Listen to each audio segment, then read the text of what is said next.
Gente querida, alegria do encontro. Estou aqui nesse ativismo delicado por uma estética da vida viva. Hoje, para a trama dos saberes. Quer saber o que temos hoje? Hoje nós vamos falar com a Vanessa Sanches. Ela vai trazer para a gente a relação, a trama entre as artes manuais e a literatura.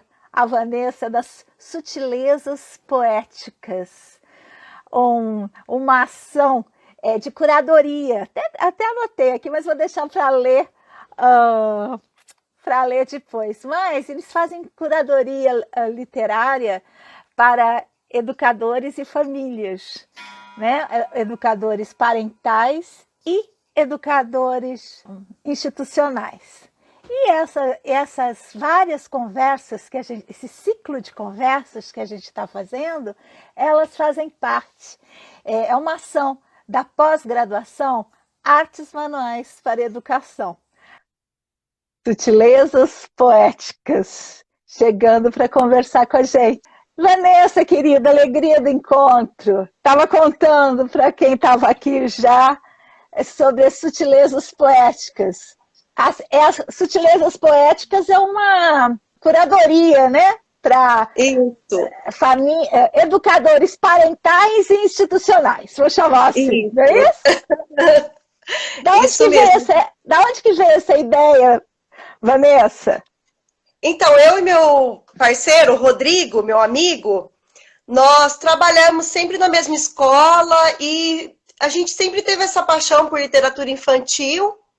Então eu vou apresentar para vocês essa criatura maravilhosa, Vanessa Sanches Garcia, pedagoga, especialista em artes manuais para educação e mestranda em educação pela USP. Viva a Universidade Pública! Costura, tece, tricota, calma, tricota e atua há 15 anos na educação pública. Isso é muito importante. Já trabalhou como professora, coordenadora pedagógica e atualmente é supervisora de ensino no município de São José do Rio Preto.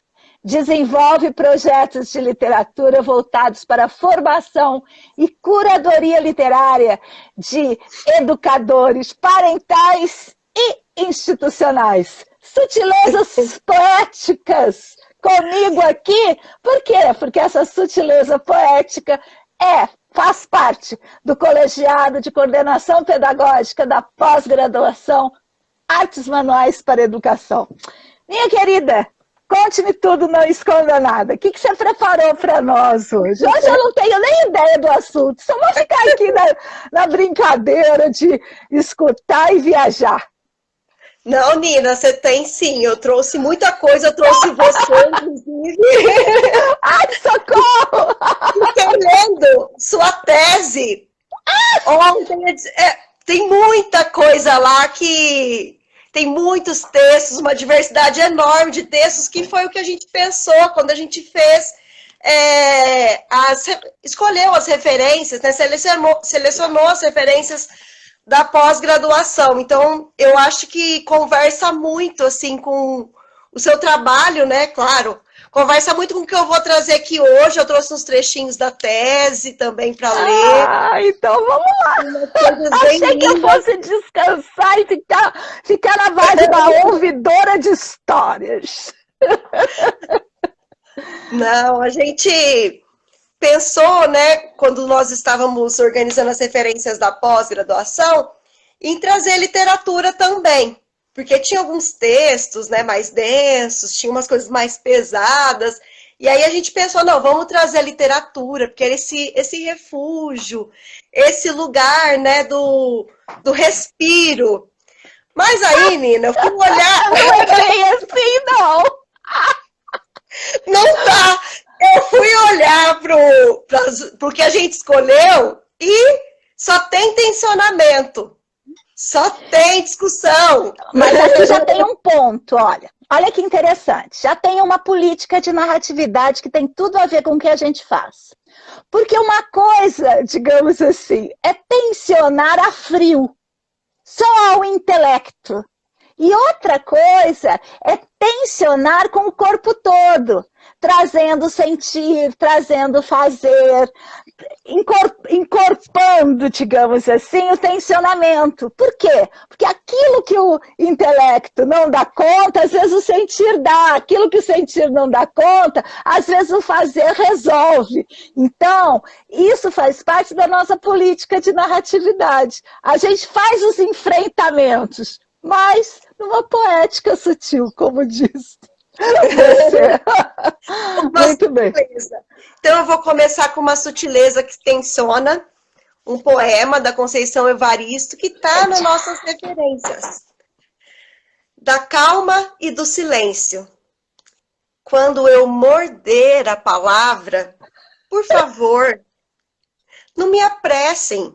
Quero mascar, rasgar entre os dentes a pele, os ossos, os tutanos do verbo, para assim versejar o âmago das coisas.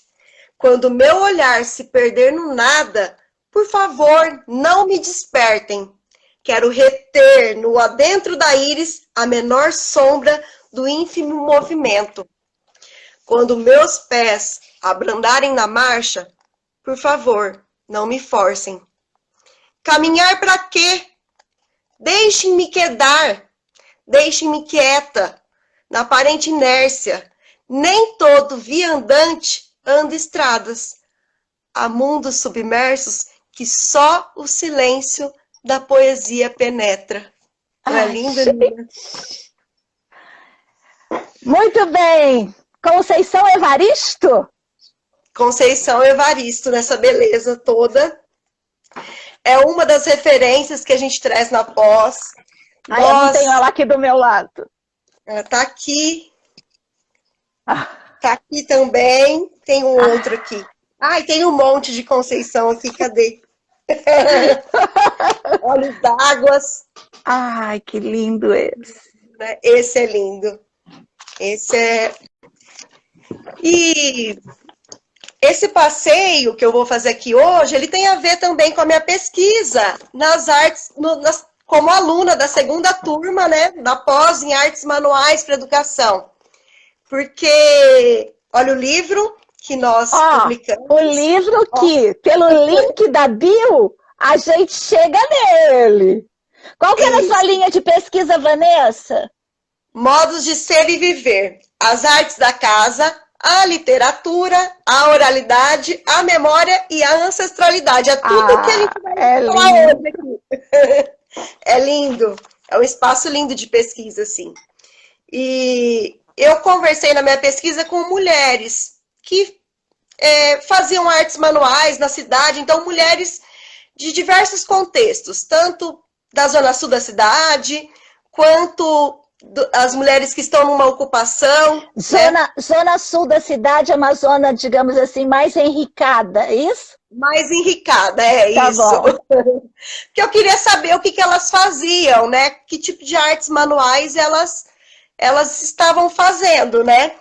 E hoje aqui, eu vou fazer um caminho meio parecido. Vou trazer algumas mulheres, vou trazer a Clarice, mas também vou trazer a Carolina, com seu quarto de despejo. Já falei um pouquinho da Conceição, mas quero trazer mais ela, encerrar com ela. A Marina Colazante, porque são mulheres que tensionam esse lugar da casa, da escrita. Se no meu trabalho eu falei sobre as mulheres e as artes manuais, eu escrevi sobre elas, agora eu vou falar dessas mulheres que escrevem, né? Que estão na casa escrevendo, que usam... que aprenderam a escrever muitas vezes na casa, porque se eles são um lugar de refúgio para muitas mulheres que não saíram, foram para a escola, mas aprenderam a escrever, então elas aprenderam nesse espaço da casa, né? Então, eu acho não são coisas que dá para, sabe, dissociar, né, separar.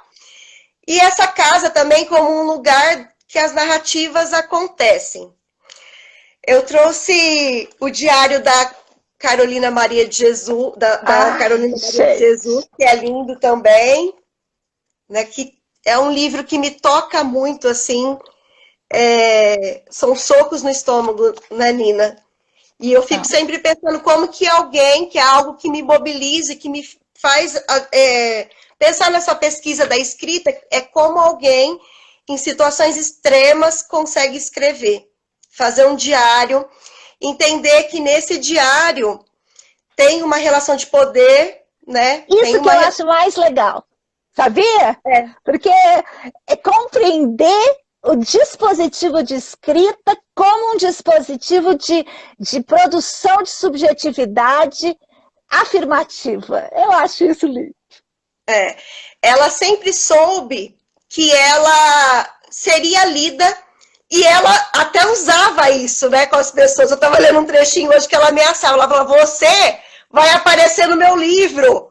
Você fica me perturbando, mas você vai aparecer no meu livro. Eles estão com medo de mim, porque eu escrevo, né? E escrevia em todas as situações da casa, cuidando da criança e escrevendo. Acordava à noite e escrevia. Não estava muito bem e escrevia, né? Sabia que seria lido. E o diário, né? Que eu acho que o diário também é uma coisa feminina, do universo feminino, né? Muito desse espaço da mulher, né? E ela tinha certeza que há muita gente que torce o nariz para esse gênero. Exatamente. E aí, na nossa pós-graduação, a gente vai problematizar lá junto com o Deleuze justamente essa literatura menor. Essa literatura que produz uma linha de fuga para a literatura maior, para a literatura do homem hétero, gênero, branco, né? Muito bem. E a casa também como um espaço que a Carolina usa de arquivo dessas escritas, né? Porque ela guardou esses cadernos são as memórias daquele lugar, daquele tempo, porque a gente tem, né, um costume desse apagamento, que é algo também que me chama a atenção na pesquisa, né? E a escrita como um registro de uma época, né?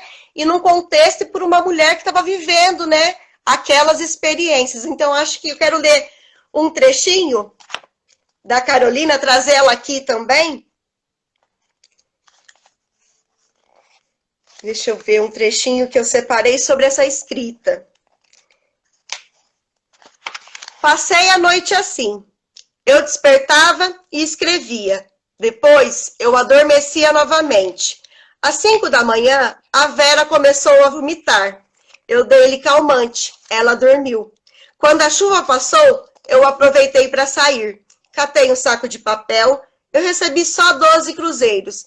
Catei uns tomates, um pouco de alho e vim para casa correndo, porque a Vera está doente. Cheguei, ela estava dormindo. Com os meus ruídos, ela despertou. Disse estar com fome. Fui comprar leite e fiz mingau para ela. Ela tomou. Depois levantou-se, andou um pouco e deitou outra vez. São escritas também desse movimento da casa, né? São escritas curtas, outras são escritas maiores, né? Pensamentos. São cartografias. São cartografias. Porque acontecem na imanência do vivido. Isso. Vai cartografando, né? Ela é uma ótima pesquisadora para nós, né? Sim.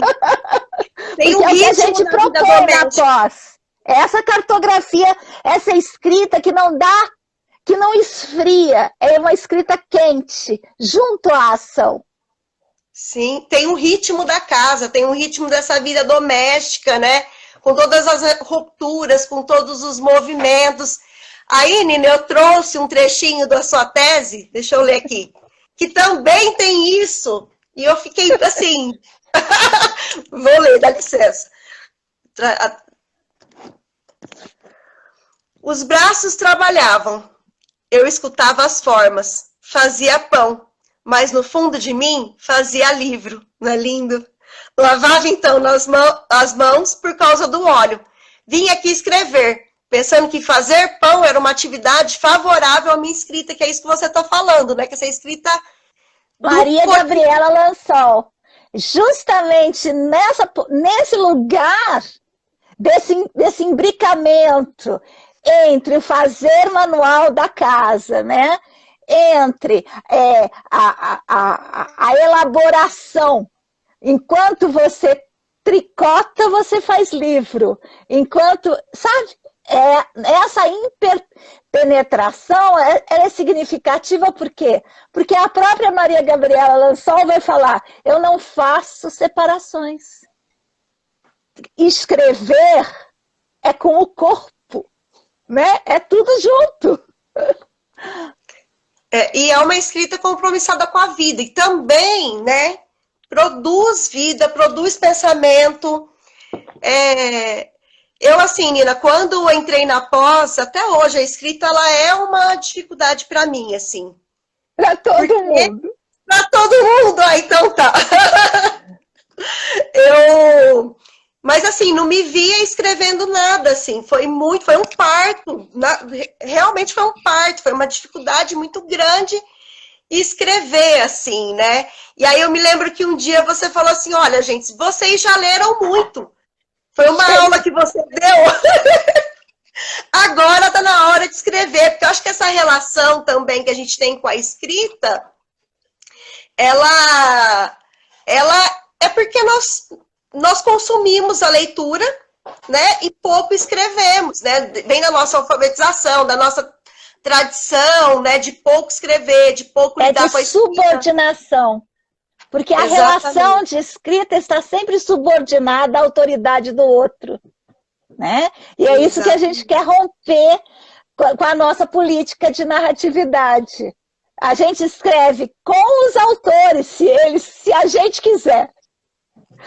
Mas é a gente que escreve e não a gente se subordina a esse lugar. Isso é muito difícil, porque todo o processo de escolarização é um processo de docilização dos corpos e de subordinação à autoridade de fora. Por isso que a gente parou de chamar as nossas pesquisadoras de alunas. Porque não é aluna, não é alguém sem luz ou com luz, não. São pesquisadoras, é gente interessada em descobrir alguma coisa, em viver, né?